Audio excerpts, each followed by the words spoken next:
We can go over here and look at a pasture that they're ready to go into. Yeah, let's do that. And another thing, like right now, the heat is really hard on them. Yeah. Today I might actually have pasture that has a lot more shade and woods in it. I might, once in the heat of the day, I might take them over there. Is it typically this hot in this part of the year? Nah, yeah, it's a little more humid than sometimes. That's just because we've been wetter this year than normal. But another thing, like when they're going into grass like this tall, like you can Riley, step over here. They cool themselves by their ankles. So their ankles is where they get cool.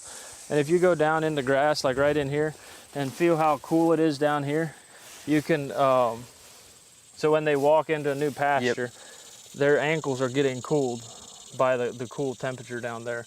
Ideally, you know, we've had grass where it's like up to here, and that's really nice because it comes up around their stomach and protects that milk vein too, so it really cools them down.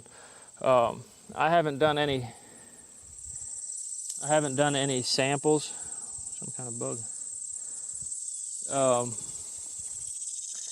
But I've seen pictures of a guy out in Michigan. It was 95 degrees outside, I think, and he took a temperature down in here and it was 68.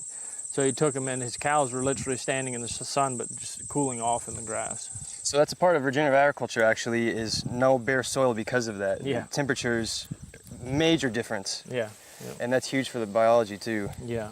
Biology is pretty lazy. I mean, they like it from 50 to 90 degrees. After 90, they start shutting down. 100, they start dying.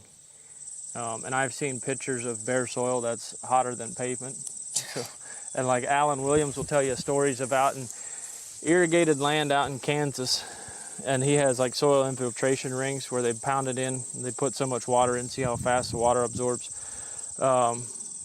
He has where they break plastic PVC rings, putting them in, and so they got steel rings, and they have bent steel rings trying to pound it into the soil on irrigated land for, I think that was an alfalfa or cornfield.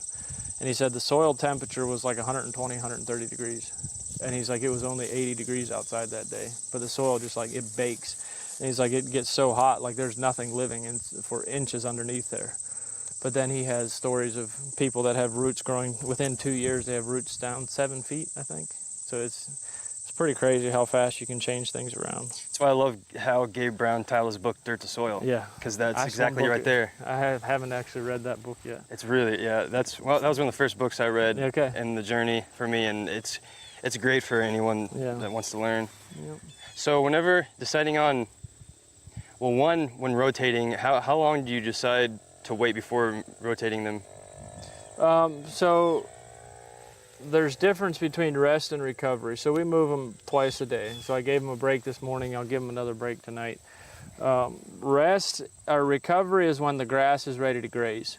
So like this grass is ready because there's no flat edges. Like you see on the last part where I showed you they were 4 days off, the grass was cut off like this. Like it's like that grass wouldn't be ready to graze. When it points out like that, it's got points on it, that's ready. It's recovered. Then when your tips start turning yellow. Hey Christian, if you want to come over here and show these. Yeah, I'm gonna get some B-roll after. Okay, cool. When the tip starts getting yellow, then it's recovered or rested. So recovery is when the grass gets ready to graze, but rest is where you build soil. So when it's recovering, the plants are sucking nutrients out of the soil, and then after it's like in tips or it's recovered, it rests, and that's when it puts nutrients back into the soil. So we try to, it normally takes 30 to 35 days to recover, and so anything over that is beneficial. We try to be no less than 45. We'd like to go up to 60. You're getting bored. You'll find some blackberries over there. Is occasionally when you go out to move the cows, you can grab a handful of berries. Yeah, I got some berry bushes over here. Very cool. You can pick them and eat them if you want, I don't care.